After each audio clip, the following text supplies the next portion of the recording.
হরে কৃষ্ণ বন্ধুরা, আশা করি আপনারা সবাই ভালো আছেন। আবার একটি ভিডিও নিয়ে আপনাদের সঙ্গে উপস্থিত হলাম। আজকের বিষয়বস্তু মিথুন রাশির জন্য খুবই গুরুত্বপূর্ণ, কারণ আজকে যে বিষয় নিয়ে আলোচনা করব তা হলো মিথুন রাশির মাসিক রাশিফল।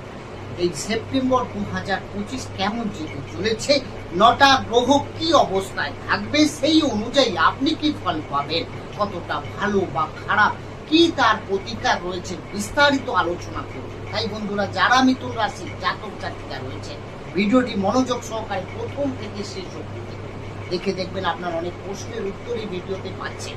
এছাড়া ভিডিওটি দেখে যদি ভালো লাগে তাহলে চ্যানেলটি সাবস্ক্রাইব করে পাশে থাকা বেল আইকনটি প্রেস করে দেবেন, কারণ এই ধরনের ভিডিও পরবর্তীকালে আপনি সহজেই পেয়ে যাবেন।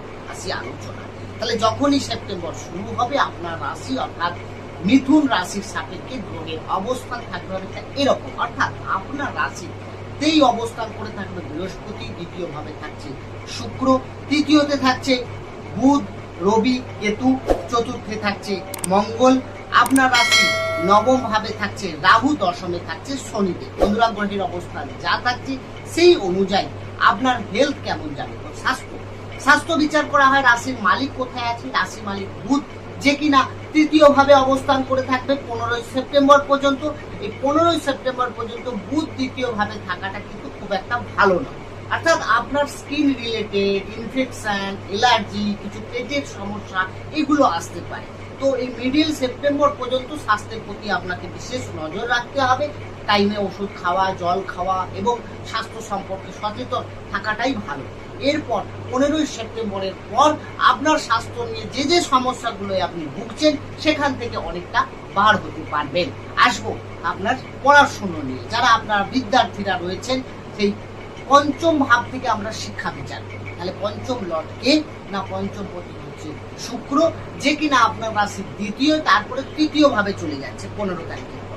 সুতরাং এই 15 তারিখ পর্যন্ত আপনার পড়াশোনা নিয়ে তেমন কোনো চাপ নেই। আপনার যদি কোনো এক্সাম, কোনো ইন্টারভিউ, কোনো অ্যাডমিশন বা শিক্ষা নিয়ে কোনো কিছু আপনি আগে এগোতে চাইছেন, বড় কোনো ডিসিশন নিতে চাইছেন, তাহলে আপনি 15ই সেপ্টেম্বরের মধ্যে নিয়ে নিতে পারেন। 15ই সেপ্টেম্বর পরে একটু ট্রাভেল হবে, বা বাচ্চাদের ক্ষেত্রে একটু অনলাইন জিনিসের প্রতি, মোবাইলের প্রতি অ্যাট্রাকশন, গেমের প্রতি অ্যাট্রাকশন, এইসবের মানে একটু চলে যাওয়া, মন যখনই যাবে তখনই পড়াশোনাটা আপনার একটু ব্যাহত হতে পারে। তো এগুলো থেকে একটু দূরে থাকাটাই এই সময়টা ভালো দেখাচ্ছে। আসবো আপনার প্রেম ভালোবাসা, অর্থাৎ যারা লাভ রিলেশনে রয়েছে তাদের জন্য, বা নতুন করে কারো রিলেশন তৈরি হবে কিনা, এই মাসটা কি বলছে মিথুন রাশির ক্ষেত্রে। বন্ধুরা, পঞ্চম থেকে প্রেম ভালোবাসা বিচার করা হয়।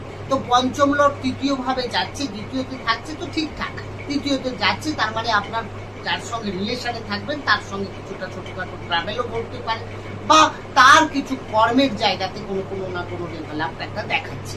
এছাড়া আপনাদের মধ্যে কিছু মিসআন্ডারস্ট্যান্ডিং, কিছু ভুল বোঝাবুঝি বা আর্গুমেন্ট, এটা হতে পারে। 15 তারিখের পর আপনাদের একটু ধৈর্য বা শান্তভাবে জিনিসগুলোকে হ্যান্ডেল করতে হবে। অর্থাৎ আপনি এখানে যদি রাগ, ক্রোধ, অ্যাটিটিউড, ডোমিনেটিং ব্যাপারটা এসে যায়, তাহলে কিন্তু প্রেমের ক্ষেত্রে সমস্যা আসবে।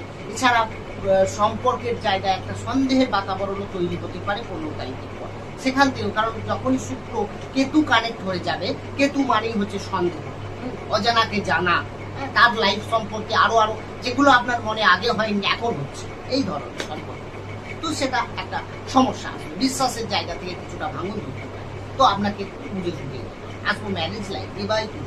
বন্ধুরা, সপ্তম থেকে ম্যারেজ লাইফ বা বিবাহ বিচার করা হয়। তো সপ্তম লর্ডকে বৃহস্পতি, যে কিনা আপনার রাশিতে থাকছে, তো কোনো চিন্তা নেই, ম্যারেজ লাইফ নিয়ে কোনো, এই সময় যাদের বিয়ে হয়নি অনেকদিন ধরে বিয়ের যোগ্যতা তৈরি হতে পারে, ম্যারেজ লাইফের সমস্যাটাকে মিটবে এবং আগে দুজনে মিলে কোনো প্ল্যানিং করতে পারেন, আপনাদের জন্য ভালো, অর্থাৎ ম্যারেজ লাইফ ঠিকঠাক থাকছে।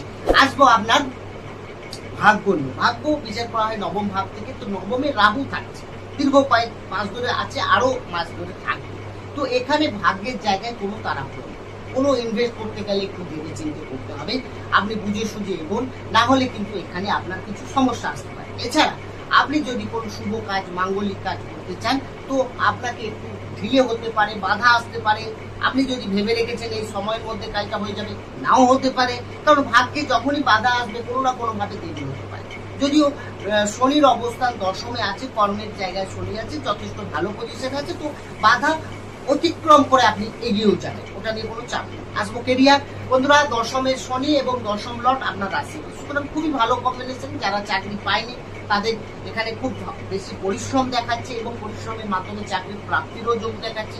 এছাড়া কাজের জায়গায় আপনার চাপ, টেনশন এগুলো অবশ্যই থাকবে, আপনাকে সেটা ওভারকাম করতে হবে এবং আপনি যদি পরিশ্রম করেন এখানে তার বেনিফিটও পেয়ে যাবেন, কারণ শনি এখানে মানে কর্মের ফলদাতা বলা হয়। সুতরাং আপনার ভালো কাজ করলে ভালো ফল পাবেন। এখানে যদি 2 নম্বরই বা ঘুরপথে ইনকাম করতে চান, স্মার্ট ওয়ার্ক করতে চান, চালাকি করতে চান, কাজের জায়গায় পলিটিক্সের জায়গা তৈরি করেন, তাহলে কিন্তু এখানে সমস্যা আসবে, আপনাকে একটু বুঝে সুঝে করতে হবে। আসবো বিজনেস নিয়ে।